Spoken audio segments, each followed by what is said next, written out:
नमस्कार। आज हम बात कर रहे हैं भारत और ऑस्ट्रेलिया के बीच होने वाले तीसरे टी20 मैच की। क्या रणनीति हो सकती है भारत की, इस पर एक नज़र डालेंगे।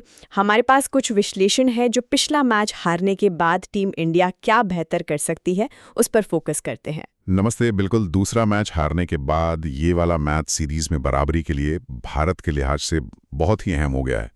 और ये जो एनालिसिस हैं इसमें दिए गए सुझाव वाकई देखने लायक हैं। पता चलता है कि वापसी के लिए किन चीज़ों पर काम हो सकता है। तो आज हमारी कोशिश यही रहेगी कि इन सोर्सेस से जो मुख्य रणनीतिक पॉइंट्स निकले हैं उनको समझें, जिनसे भारत जीत की पटरी पर लौट सके। टी20 वैसे भी इतना तेज़ खेले हैं और ऑस्ट्रेलिया जैसी टीम हो सामने तो रणनीति और उसका इम्प्लीमेंटेशन वो और भी ज़्यादा ज़रूरी हो जाता है ना। हाँ, बात तो सही है। टी20 में गलतियों की गुंजाइश बहुत कम होती है। एक दो ओवर इधर उधर हुए या एक दो विकेट गिरे तो खेल का पूरा क्या कहते हैं रुख बदल जाता है। रणनीति तो खैर बनती है, पर असली चैलेंज है प्रेशर में उसको मैदान पर उतारना, खासकर ऑस्ट्रेलिया जैसी टीम जो कोई मौका आसानी से देती नहीं है। तो चलिए शुरू करते हैं भारत की बल्लेबाजी से। पिछले मैच में एक चीज साफ दिखी थी। टॉप ऑर्डर मतलब गिल, अभिषेक शर्मा और सूर्य कुमार यादव, इन्होंने शुरुआत तो की थी ठीक ठाक, हाँ, शुरू किया था। पर जैसे ही ऑस्ट्रेलिया ने दबाव बनाया, पारी एकदम से लड़खड़ा गई। पावर प्ले के बाद विकेट्स गिरने लगे। हाँ, और यहीं पर देखिए, ये विश्लेषण एक बहुत अहम सुझाव दे रहा है कि टॉप 3 बल्लेबाजों में से कम एक को एक एंकर का रोल निभाना होगा। एंकर रोल, अच्छा। मतलब सिर्फ बाउंड्री नहीं, स्ट्राइक रोटेट करना, एक छोर संभाले रखना, ताकि पारी कम से कम 15वें ओवर तक टिके। ये जो स्थिरता है ना, ये बाद के बल्लेबाजों को फ्री होकर खेलने का एक प्लेटफॉर्म दे सकती है। लेकिन इसमें एक सवाल आता है, ये एंकर वाले तरीके से कहीं शुरुआती ओवरों में रन रेट थोड़ा धीमा पड़ने का खतरा तो नहीं है? आजकल तो टी20 में पावर प्ले का पूरा फायदा उठाने पर बहुत जोर रहता है। हाँ, ये सवाल बिल्कुल जायज़ है। देखिए, बैलेंस साधना होगा। एंकर का मतलब ये बिल्कुल नहीं कि कछुए की चाल से खेला जाए। हाँ हाँ, बल्कि सोच समझकर रिस्क लेना और सबसे जरूरी विकेट बचाए रखना। एनालिसिस का तर्क शायद ये है कि शुरुआती विकेट जल्दी होने से जो बड़ा नुकसान होता है ना, वो पावर प्ले में शायद 5-10 रन कम बनाने से ज्यादा भारी पड़ता है। और हाँ, एक और बात, अगर मौजूदा बल्लेबाज ये रोल नहीं निभा पा रहे तो फिर ऋतुराज गायकवाड़ या तिलक वर्मा जैसे विकल्पों पर सोचने का भी सुझाव है इसमें। यह दिखाता है कि टीम को फ्लेक्सिबल होना पड़ेगा। समझ गए। मतलब प्रायोरिटी है विकेट बचाना, ताकि बाद के ओवर्स के लिए एक बेस तैयार हो। अच्छा, पिछले मैच में एक और बड़ी चुनौती थी ऑस्ट्रेलियन पेस अटैक का सामना करना, खासकर वो जोश हेजलवुड और नैथन एलिस। उनकी छोटी गेंदें, कटर्स काफी परेशान किया था उन्होंने। बिल्कुल बिल्कुल। ऑस्ट्रेलियाई गेंदबाज अपनी पेस वेरिएशन और वो सटीक बाउंसर डालते हैं, उसके लिए जाने जाते हैं। अब इससे निपटने के लिए एनालिसिस में कुछ तकनीकी चीजें बताई गई हैं। पहला, स्ट्राइक रोटेशन पे ज्यादा फोकस करना, अच्छा। खासकर पारी की शुरुआत में, हाँ। ताकि वो डॉट बॉल्स वाला प्रेशर ना बने। और आपने कहा था गेंद की गति का इस्तेमाल करना, वो कैसे? हाँ, दूसरा अहम सुझाव वही है कि तेज गेंदबाज की पेस को ही यूज करके रन बनाओ। जैसे गेंद को थर्ड मैन की तरफ गाइड कर दिया या विकेटकीपर के ऊपर से अपर कट लगा दिया। इसके लिए हाथ तेज चलाने पड़ते हैं और टाइमिंग अच्छी चाहिए होती है। और तीसरा पॉइंट है क्रीज में स्टेबल और बैलेंस्ड रहना और शुरू के ओवरों में बहुत ज्यादा आक्रामक होने से बचना।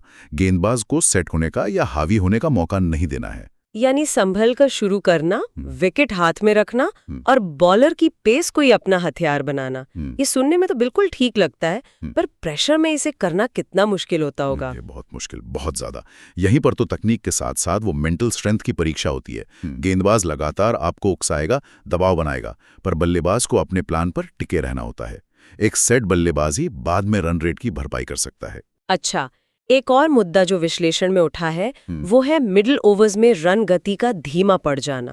पावर प्ले खत्म होने के बाद रन बनाना जैसे मुश्किल हो गया था। इसके लिए भी कोई खास रणनीति है? हाँ, इसके लिए कहा गया है कि रोल्स क्लियर होने चाहिए, एकदम साफ।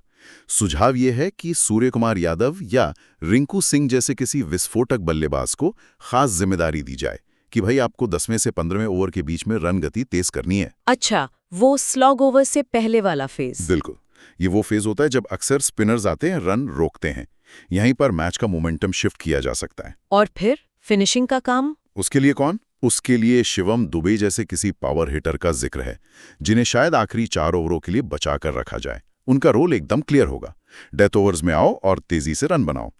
जब हर खिलाड़ी को अपना काम पता होता है ना, तो परफॉर्मेंस अपने आप बेहतर होती है। मिडिल ओवर्स में स्पिनर्स को खेलने के लिए भी एक दिलचस्प सुझाव देखा मैंने, रिवर्स स्वीप या लैप शॉट जैसे थोड़े हटके शॉट आजमाना। क्या ये कुछ ज्यादा रिस्की नहीं हो जाएगा? रिस्क तो है, देखिए T20 में हर शॉट में रिस्क होता है, लेकिन इसका मकसद है स्पिनरों की लय बिगाड़ना। अच्छा। अगर बल्लेबाज कुछ अलग करने की कोशिश करता है तो गेंदबाज को भी अपनी लाइन लेंथ बदलनी पड़ती है, सोचने पर मजबूर होना पड़ता है। तो ये एक कैलकुलेटेड रिस्क है जो शायद बीच के ओवरों में रन रेट बढ़ाने में मदद कर जाए। ये दिखाता है कि सिर्फ बाहुबल नहीं, दिमागी खेल भी है ये। चलिए अब जरा गेंदबाजी की रणनीति पर आएं। ऑस्ट्रेलिया के दो बड़े नाम मिचेल मार्श और डेविड वार्नर दोनों ही जबरदस्त फॉर्म में लग रहे हैं और एनालिसिस कहता है कि दोनों को पेस पसंद है और रूम भी चाहिए खेलने के लिए। इनके लिए क्या खास प्लान सुझाया गया है? हाँ, ये दोनों ही बहुत पावरफुल स्ट्रोक प्लेयर्स हैं। अगर इनको अपने जोन में गेंदें मिलती रहीं तो ये अकेले दम पर मैच को भारत की पहुंच से दूर ले जा सकते हैं। बिल्कुल। इसलिए रणनीति काफी प्रिसाइज रखने की बात है। पहला, ऑफ स्टंप के ठीक बाहर बैक ऑफ लेंथ गेंदबाजी करना, मतलब गेंद न ज्यादा आगे न ज्यादा पीछे, और बल्लेबाज को हाथ खोलने की जगह न देना।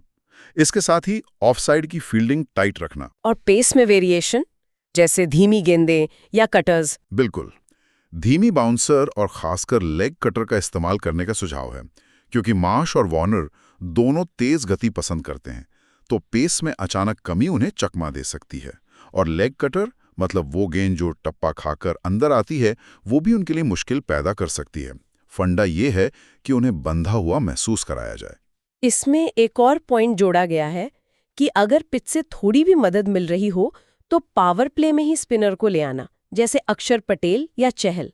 क्या ये ज्यादा अटैकिंग मूव नहीं होगा जबकि फील्ड ऊपर होती है? ये एक बोल्ड मूव हो सकता है, पर इसके पीछे लॉजिक है। पावर प्ले में बल्लेबाज वैसे भी अटैक करने के मूड में होते हैं, है ना? हाँ। तो अगर स्पिनर गेंद को थोड़ा भी टर्न कराने में कामयाब होता है तो ऊपर खड़ी फील्डिंग के कारण एज लगने या मिस हिट होने पर विकेट मिलने का चांस बढ़ जाता है। ये दिखाता है कि टीम इंडिया को आउट ऑफ द बॉक्स सोचने और सिचुएशन के हिसाब से फैसले लेने के लिए तैयार रहना होगा। ये वार्नर और मार्श की लय शायद शुरुआत में ही तोड़ने का तरीका हो सकता है। गेंदबाजी प्लान्स के साथ साथ फील्ड प्लेसमेंट और कप्तानी का भी जिक्र है। कहा गया है कि शुरू में स्लिप या शॉर्ट कवर जैसे अटैकिंग फील्ड पोजीशन रखे जाएं। हाँ बिल्कुल, शुरुआती ओवर्स में विकेट लेना है तो फिर फील्डिंग भी अटैकिंग लगानी होगी। ये बल्लेबाज पर एक साइकोलॉजिकल प्रेशर भी बनाता है। लेकिन बात सिर्फ शुरू के ओवरों की नहीं है, बाउंड्री पर फील्डर्स कहाँ खड़े हैं ये भी उतना ही जरूरी है, और एनालिसिस में इसको लेकर काफी स्पेसिफिक सुझाव हैं। जैसे कि आपने बताया, मार्श के लिए डीप मिड विकेट और लॉन्ग ऑफ, और वार्नर के लिए लॉन्ग ऑन और डीप एक्स्ट्रा कवर पर फील्डर रखना। एग्जैक्टली। ये दिखाता है कि हर बल्लेबाज के लिए एक डिटेल्ड प्लान है। ये कोई रैंडम फील्ड सेटिंग नहीं है, ये बल्लेबाज की स्ट्रेंथ और उसके फेवरेट हिटिंग एरिया को ध्यान में रखकर बनाई गई स्ट्रैटेजी है। कप्तान को मैच के दौरान एक्टिव रहना होगा, लगातार फील्ड में बदलाव करते रहने होंगे ताकि बल्लेबाज सेटल ना हो पाए। ये सिर्फ प्लान बनाने की बात नहीं है, उसे सही टाइम पर लागू करने की भी है। तकनीक और रणनीति तो ठीक है, लेकिन मेंटालिटी, मानसिकता का पहलू भी बहुत अहम माना गया है। एनालिसिस कहता है कि अगर शुरू में विकेट गिर भी जाए तो घबराना नहीं है और टारगेट हमेशा 160 प्लस का रखना है। T20 में ये बहुत बहुत जरूरी है। खेल इतनी तेजी से बदलता है कि एक दो विकेट गिरने पर अगर आप पैनिक कर गए और अपनी पूरी योजना ही बदल दी तो सही नहीं है। पॉजिटिव रहना और यकीन रखना कि हम वापसी कर सकते हैं, ये बहुत जरूरी है। और इसी से जुड़ा है साझेदारियों पर फोकस करना। सोर्सेज में लिखा है कि 30-40 रन की छोटी छोटी पार्टनरशिप्स भी मैच का रुख बदल सकती हैं। सही बात है, जरूरी नहीं कि हर बार 100 रन की ही पार्टनरशिप हो। छोटी छोटी मगर लगातार साझेदारियां स्कोरबोर्ड को चलाती रहती हैं और दूसरी टीम पर प्रेशर बनाए रखती हैं। ये मोमेंटम का खेल है और उसे अपनी तरफ रखना बहुत महत्वपूर्ण है। और यही चीज गेंदबाज पर भी लागू होती है।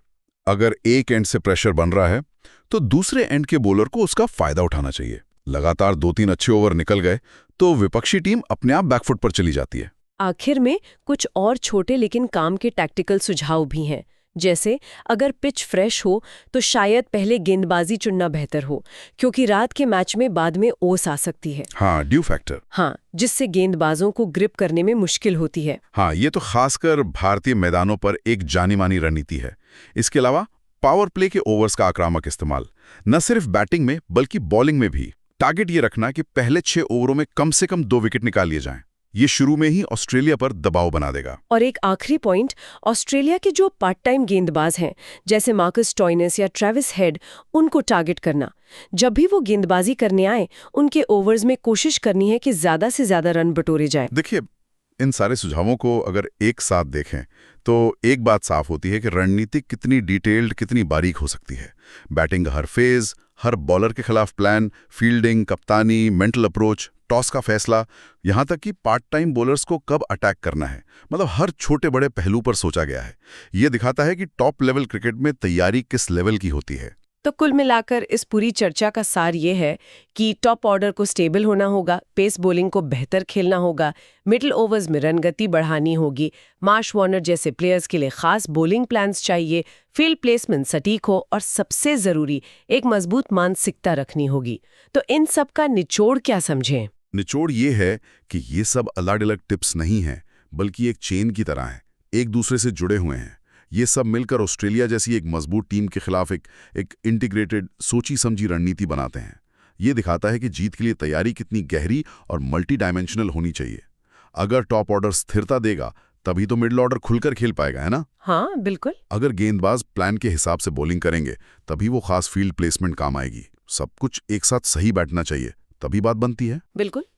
ये सारी रणनीतियां कागज पर तो बहुत अच्छी लगती है और यकीनन टीम मैनेजमेंट इन सब पर गौर भी कर रहा होगा।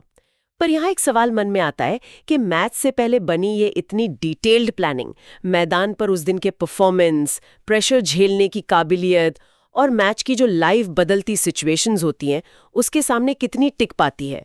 क्या रणनीति ज्यादा अहम है या उस दिन बस अच्छा खेल जाना? इस पर सोचने वाली बात है। हाँ, ये बहस तो हमेशा चलती रहेगी। देखिए, प्लान बनाना एक तरह से नींव रखना है, लेकिन इमारत तो उस दिन के प्रदर्शन से ही खड़ी होती है। असली परीक्षा तो प्रेशर के उन मोमेंट्स में ही होती है जब आपको प्लान को हकीकत में बदलना होता है।